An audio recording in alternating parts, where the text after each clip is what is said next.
রূপাসি প্রাণীনাং সদায়িনী দারিদ্র দুঃখ সংহন্ত্রী মহালক্ষ্মী নমস্তে।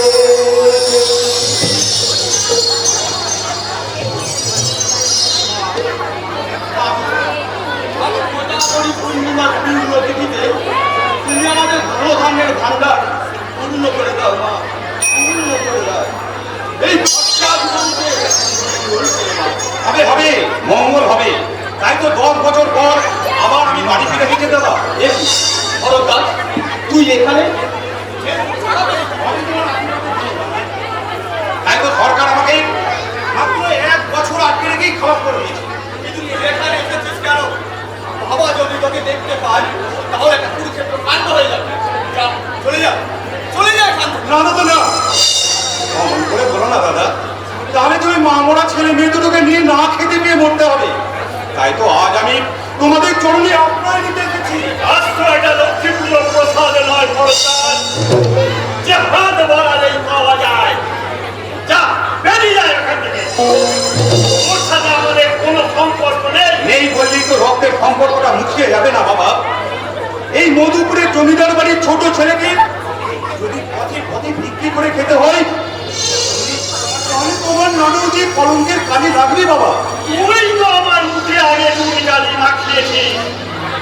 অনেক আশারি তোকে কলকাতায় পাঠিয়েছিলাম ডাক্তারি। আর তুই পড়াশুনো শেষ না করে মদ আর ড্রাগের নেশায় বাড়িতে ঘুরে এসেছিস।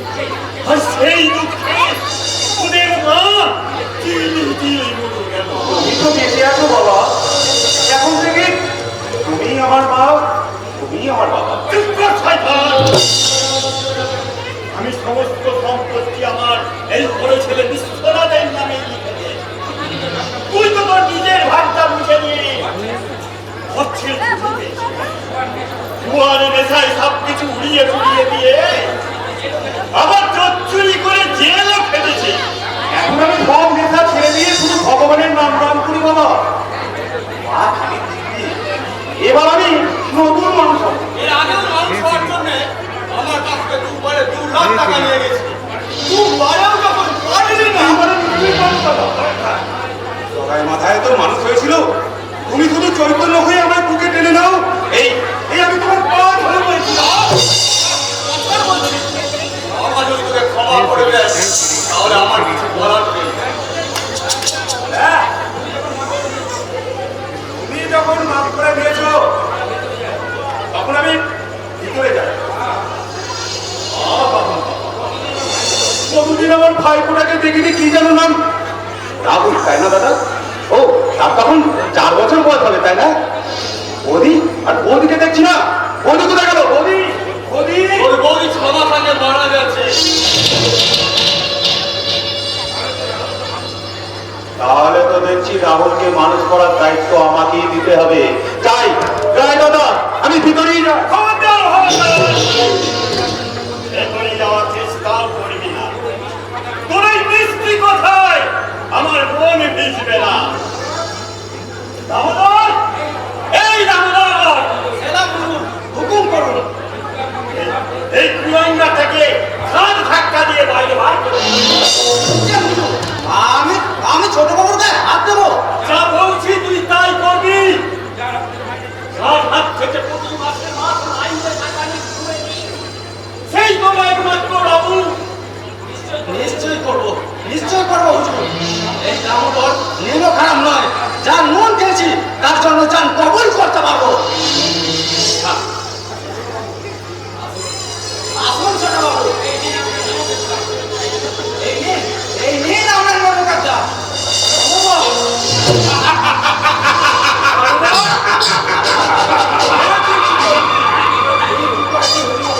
কারণ আপনি জানেন না যে ছোট বাবু আর আমি এক ক্লাসের ইয়ার। আমি আছি আলকাটা, দাদিমা। হ্যাঁ বড়দা, ছোট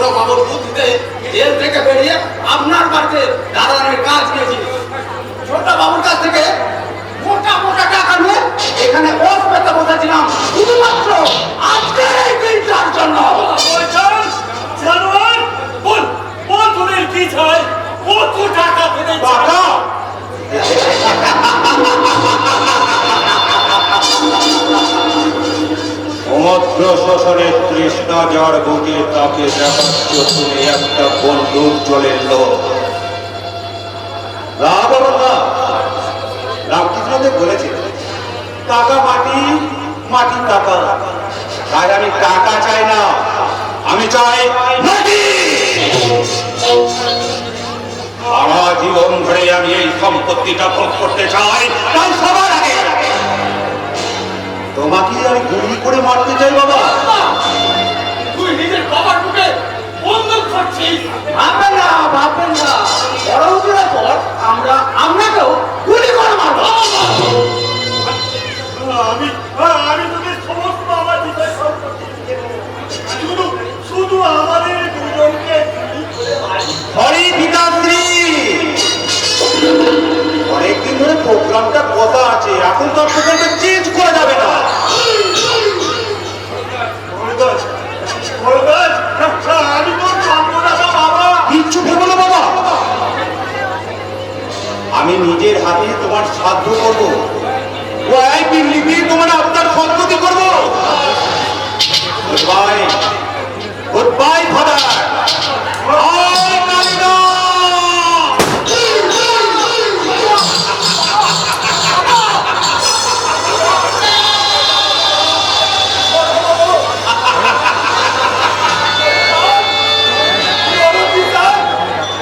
তুই কি বললি?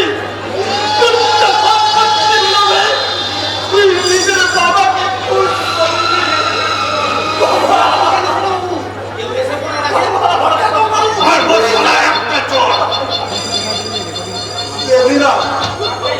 এই মাত্র বাপটা মারা গেল, একটু চোখের জল ফেলারও সময় দিলি না। উফ, ভগবান যে কেন আমাকে দিয়ে এই অমানুষের কাজগুলো করায়।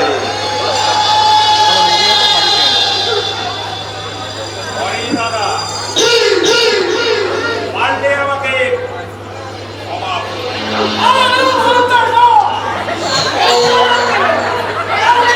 তুমিও ধরে ফোনে মারা পড়বে। এই উকিলের কাজই হলো শুভ সময় এসে কাটি দেওয়া। কি হয়েছে ফ্রেন্ড, কেন লাগছ কেন? আমার কথা হতো আমি বড় হুজুর এই ব্যাপার করে রয়েছে।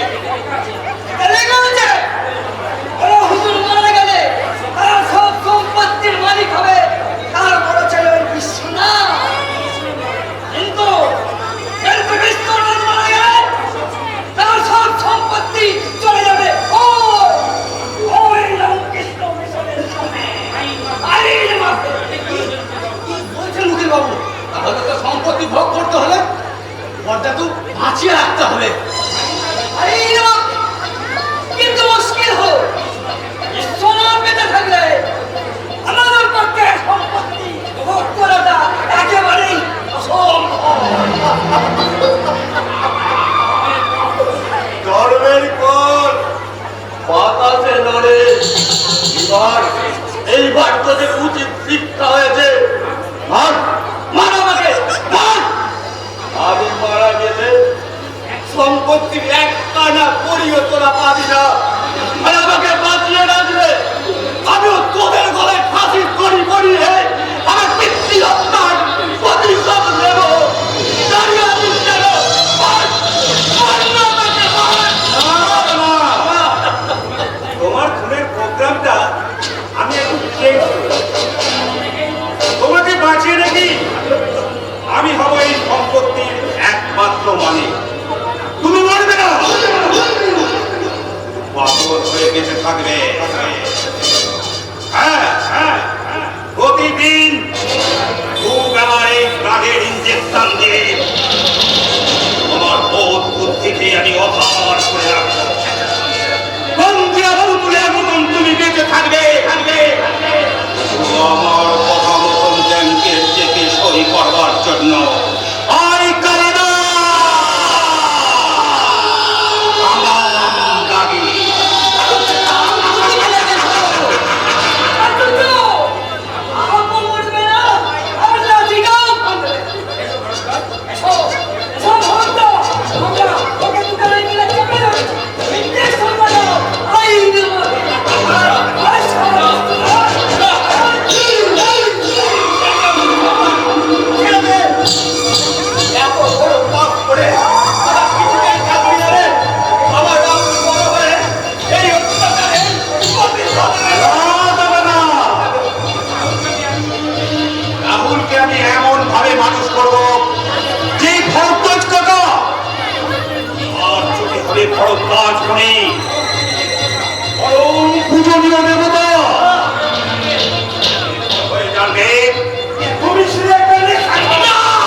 কেটে গেল 20 বছর।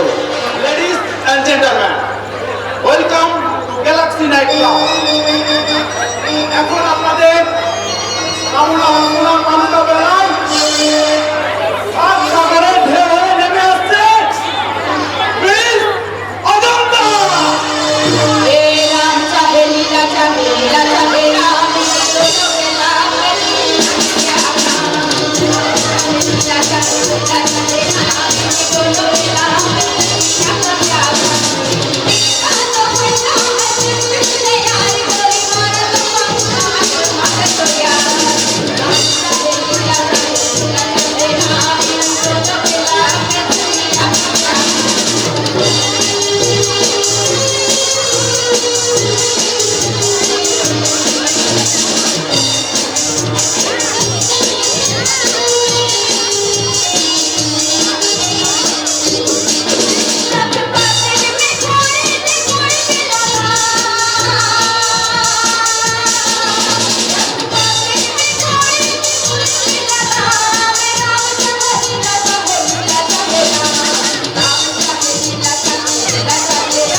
আমি ক্ষুদিত বাজারের সেই মেহেরালি যে শুধু চিৎকার করে বলতো সব ছুটবে।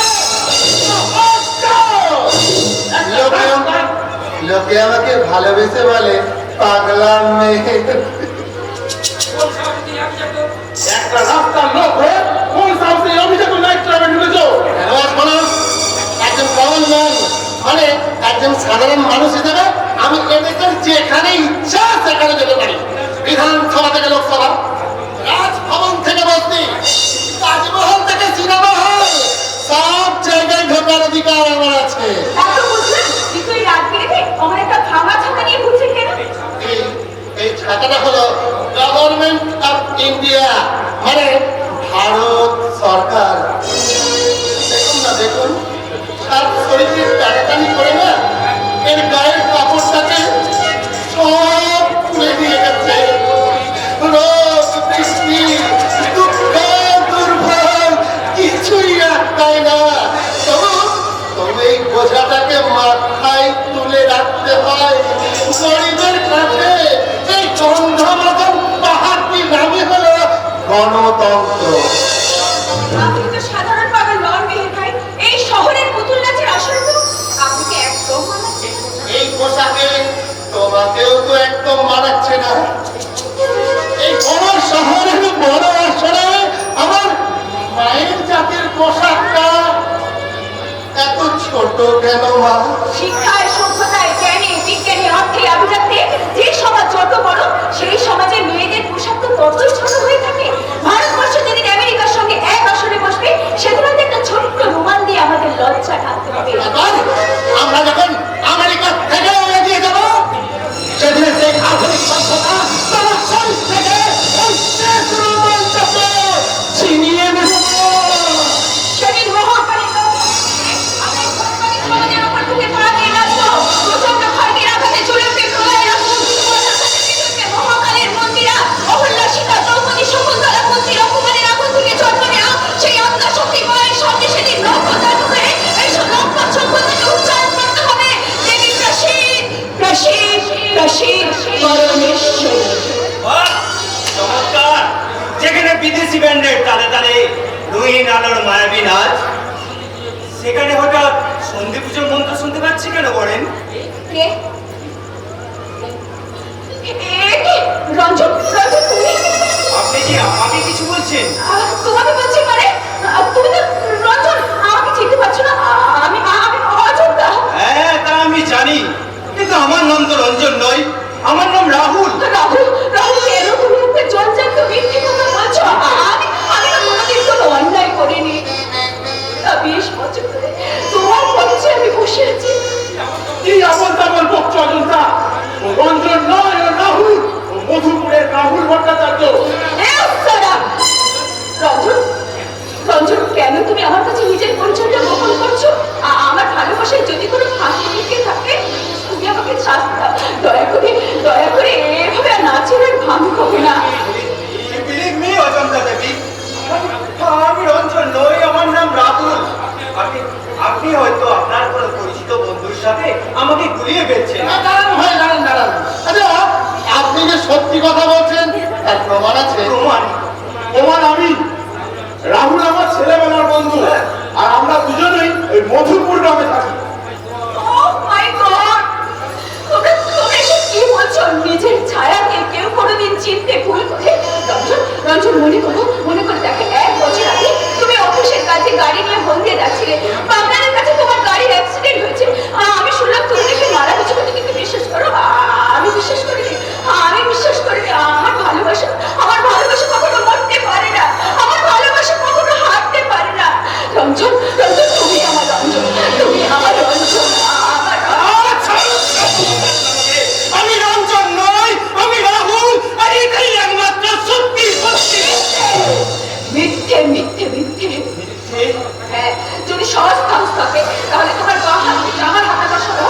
ওখানে একটা 2 ইঞ্চি লম্বা পোড়া দাগ আছে। মিথ্যে পরিচয় দিলেও ওই দাগটা তুমি মুছে ফেলতে পারবে না। দেখো ডিসকাস্টিং! এই বলেন, আমি আর 1 মিনিট এখানে থাকতে চাই না। আমি চললাম। ব্যাপারটা একটা ফয়সালা না করে আপনি এভাবে এখান থেকে কোথাও পালিয়ে যেতে পারবেন না। দেখান, আরে হাতটা দেখান। হ্যাঁ, আরে অযথা ভয় পাচ্ছিস কেন রাহুল? দেখা, দেখিয়ে দে। এই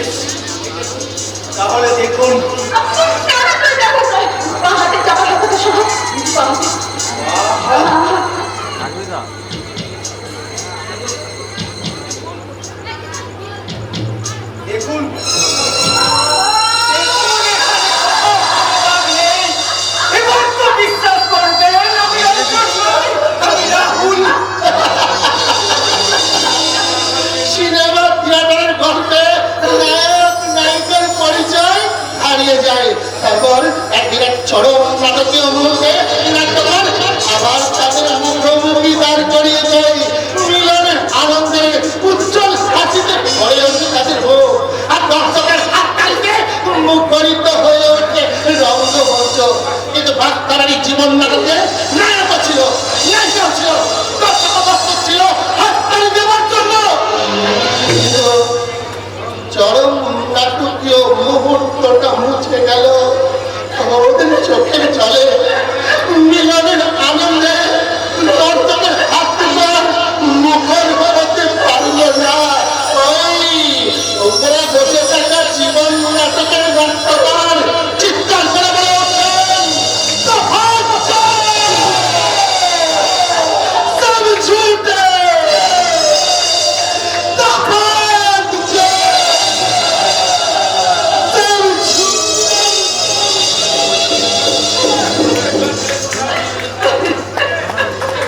চোখের জল ফেলে কোনো লাভ নেই অজন্তা। মিথ্যা স্বপ্নের মিনার থেকে নেমে এসে পরের আইটেমের জন্য প্রস্তুত হও। আজ শুধু এ রাতের বিনোদনের অঙ্গ অজন্তা। শুধুই অজন্তা। পারবো না, আমি নাচতে পারবো না, আমি নাচতে পারবো না। পারতে আপনাকে হবে অজন্তা দেবী। মনের মধ্যে মিথ্যের ফানুসটাকে জ্বালিয়ে রেখে কোনো লাভ নেই।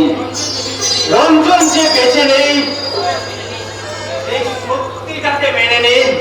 একজন সত্য পরিচিত বন্ধু হিসেবে বলছি, তাহলে সেই বন্ধু হিসেবে আপনি মাঝে মাঝে এখানে আসবেন। একমাত্র আপনাকে সামনে দেখলে আমি স্বপ্নের জগৎ থেকে বাস্তবে নিয়ে আসতে পারবো। আপনি হয়তো জানেন না অজন্তা দেবী, গত 6 মাস ধরে আমি নিয়মিত এখানে আসি শুধুমাত্র আপনার জন্য। আমার জন্য কেন? আমি যে ভীষণ একা জানেন, মা আমার ছেলেবেলায় মারা গিয়েছিলেন, বাবা থেকেও নেই, কাছে পাশে আমাকে ভালোবাসার মতো কেউ নেই।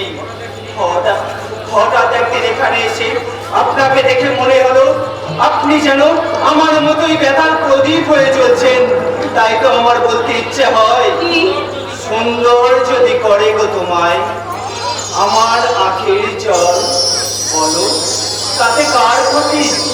তোমারে লইয়া সাজায় গোনা ঘর, সে জীব অমরাবতী। না রঞ্জন না, রাহুলের পরিচয় নেই আমি আপনার কাছে আসবো, কিন্তু তোমার মনের মেঘ কাটাতে গিয়ে যদি আমার মরুভূমির মতো জীবনে কোনো নতুন ভালোবাসার মেঘ জমে ওঠে, তখন কিন্তু আমাকে দোষ দিতে পারবে না অজন্তা। তোমার ছবিটাই যে আমার বুকের মধ্যে রামধনু 7 রং দিয়ে আঁকা আছে। অজন্তা, হ্যাঁ, পরিচয়টা মিথ্যে হলো, সেই ছবিটাই যে আমার ভালোবাসার ছবি। তাই এসো, এসো হাতে হাত রেখে আমরা ব্যস্ত জীবনের বাগানে একটা নতুন ফুল ফোটাই। এই সুন্দর স্বর্ণালী সন্ধ্যা, এই বন্ধনে জড়ালে গো বন্ধু, এই সুন্দর স্বর্ণালী সন্ধ্যা, এই বন্ধনে জড়ালে গো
লজ্জা লাগে। হ্যাঁ তবে হ্যাঁ, আমাকে ছাড়া বাড়ির কারো 1 মিনিটে চলে না। আরে ওই যে বড় বাবু মানে খরচ ভট্টাচার্যের জন্য সিগারেট কিনে আনবে কে? এই কার্তিক। আর বড় ছেলে ভুবনের জন্য বাংলার বোতল জোগাড় করে এনে দেবে কে? এই কার্তিক। বড় বাবুর মেয়ের ইঞ্জিনের জন্য সৎকার বেলায় কুয়া থেকে দুধ তুই আনবে কে? আরে এই সবা কার্তিক, তাই তো বলি হাইরে কপাল, কপাল আমার মন্দ, আর নামটি কার্তিক চন্দ্র। কপাল আমার মন্দ, আর নামটি কার্তিক চন্দ্র।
তুমি একদিন আমায় ভালোবেসে বিয়ে করেছিলে। তোমাকে ভালো এখনো বাসি, শুধু কাজ করা ভুল একটু শাসন করে। করবে না, সেটা করবে, কারণ তুমি আমার গুরুজন। কথাটা মনে থাকি জানো, প্রতি পরম গুরু